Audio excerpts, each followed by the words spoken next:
lot of pressure put on me today because, number one, my father is a pastor, and he's Reverend Love here in Fort Wayne. A lot of you know him. And I'm an attorney, so it's hard for me to be brief. I'm going to try to be brief. And first, I'd like to say thank you, Mrs. Dominus. Thank you, Eric. Thank you, a lot of the people that put this program together. We've got too many people in our world that just don't care at all about other people. They live in their little houses. They go to work, they go home, they never interact with people, they're only concerned about themselves. And when you got people taking time out of their busy calendars to help other people, that is a fantastic phenomenon. So thank you very much. I mean that. Let's...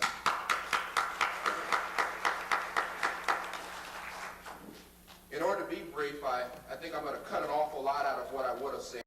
I probably would have touched very quickly on some of the things that people have been reading about or hearing about on the latest televisions and all that kind of stuff. And I would just briefly say this. My personal life is my personal life. I know who my wife is. I know who my daughter is. I know which way is up. And I thank God for that. I thank God for all the blessings. So I will very quickly say, too, that I had an awful lot of things I could have said today because we've got a lot of troubles. We've got troubles everywhere in this society in which we live. You've heard people talk about some of the economic, financial troubles, and we've got entrepreneurs that can't make it because black people won't spend their money with black people for some reason. We've got people that need to be entrepreneurs, but they can't get funding because our financial institutions don't back black businesses. And that's a problem. We can talk about all that forever and ever. We can talk about the racism that goes on in this world, too. You can talk about it at the federal level with the Justice Department that is, it's a travesty. I'm embarrassed sometimes to be affiliated as a lawyer with the Justice Department and take some of the positions that it does. It's been opposed to affirmative action. It's been opposed to the desegregation of our community schools. So how can it act as our Justice Department when it takes those kind of positions? So racism is running rampant. It's here in Fort Wayne. We had a situation that was reported last week with our water filtration plant. We've got a man sitting out there running that filtration plant that doesn't understand that black people are here to stay. We're here to stay, and not only are we here to stay, but we are a benefit to those organizations of which we are a part. Many corporations came to understand that with affirmative action they had an opportunity to promote black talented talent, and when they got as high as they could possibly get because of racism, they did some fantastic things, and they are doing fantastic things all over this country, so we can talk about that. We can talk about education, too, because education is where it's at. Everything flows from education. If you don't educate your child, you are preparing your child to not be successful. That's a fact. Really? That's a fact. If anybody doesn't believe that, then I think you need to really open up your eyes and watch what's going on in this world. Education is the road. It is the road. Like people talk to me about this little job that I left. What's the big deal?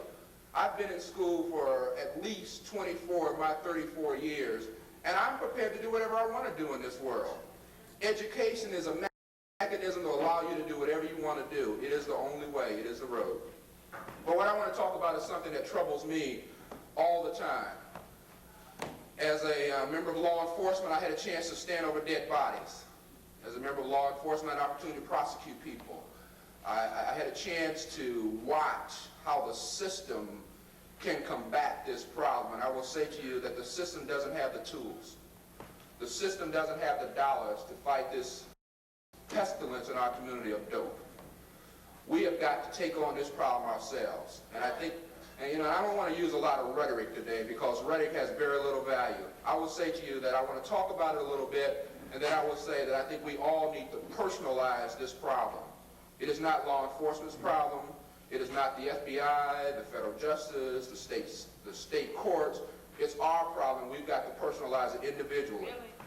Really? On February 13th of this year, we had the opportunity to hear Mr. James W. Breedlove give a NAACP speech. And during the top of his speech was, when will the dream become a reality? And it's about a 20-page speech, but there's one page in here I want to read to you, and it's page 9, and it talks about this problem called dope. Now, drugs must be reserved for very special attention. We all know the facts about drugs. It is the fastest growing business in the country. It is a $90 billion a year industry. That all the government actions to date have failed to contain it, that murders, assaults, and senseless killings of innocent bystanders is a common everyday occurrence. that no one is immune, rich or poor. We are constantly jolted by the news of a rock star, a sports star, a movie star, or other celebrity falling victim to drugs. If that is not bad enough news, let's look at drugs from the black perspective. Now listen carefully. Drugs are the ultimate solution to the black problem. Drugs will be to blacks what Hitler was to the Jews. Do we understand what this means? It means that dope can do to the black race in America what 200 years of slavery could not, what Reconstruction could not do, what lynchings could not do, what the Ku Klux Klan could not do, what legalized segregation could not do, what de jure segregation could not do, what de facto segregation could not do, what poll tax could not do, what brainwashing could not do, and what every abominable action you may think of that was perpetrated on the blacks in the last 400 years could not do. Drugs have the potential to take the black man out of contention for assuming any meaningful role in determining his own destiny. Drugs have the potential to take the black man out of the contention for assuming any meaningful role in his own destiny. Let's look at this menace a little closer. Drugs affect your mind and your ability to think. Who is the main target of drugs in the black community? Our 20 to 45-year-olds. That very group destined to be our future leaders. It is our young future leaders that have mental acutely neutralized by dope. Who is going to deal constructively and creatively with the future issues that impact our security and survival? We won't have anyone, but that's not the best part. I said before that drugs were the ultimate solution. What makes that so? We are paying for our own destruction with our own money. Isn't that beautiful? Now, he put all that in a big context. But what he said, I'll never forget, because we are financing our own destruction. Really? We are using our money to destroy ourselves. Those people that use dope, they can't afford to buy dope through any constructive way. It's got to be negative. Drugs eat the mind. When you have no mind, you can't keep a job. When you are chasing dope, there's just a matter of time to where you must do the negative. You must become a thief. You must become a robber. It's just a matter of time, and we are financing our own destruction. And I don't want to use a lot of rhetoric because, okay, everybody knows a lot of these things. We all know about what drugs are doing to each of our individual lives. So I will say to you right now, I think it's time for us to increase the standard. As public safety director, I couldn't say this kind of stuff because it borders on vigilantism, but I can say it as Robert Love, the citizen, Robert Love, the attorney, Robert Love, the husband, and the father. We have got to up the standard. I personally say that I don't use dope. I don't let people use dope around me. I don't even want to know you have dope in your possession. That's my personal statement. I don't care who you are. I don't care if you are my brother, my sister, my father. You don't use dope around me. That's my personal statement. My personal statement is that I don't like dope dealers. They are my enemy because of the destruction that they are doing to our society. It is unbelievable, the suffering caused by people trying to make money with dope. And you know why I picked this as the #1 subject? Because in this racist society in which we live, those people selling dope have almost no other alternative. They almost have no other alternative. A kid with no education that can sell dope in order to eat, what is he going to do? He's going to sell dope. The fantastic dollars that are generated through the dope trade create so many opportunities for them to flaunt dollars. It creates false impressions.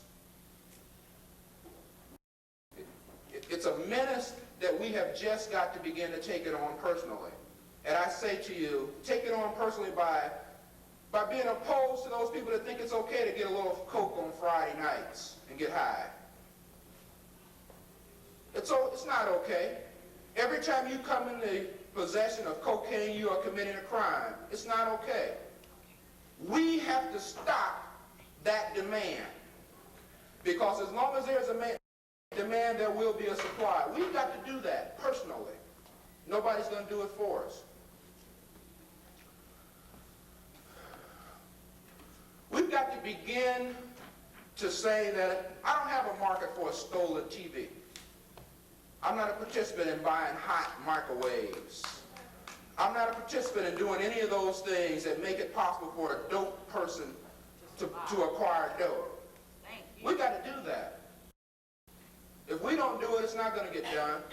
We have individually got to decide, I'm not going to buy hot goods, because we create the market.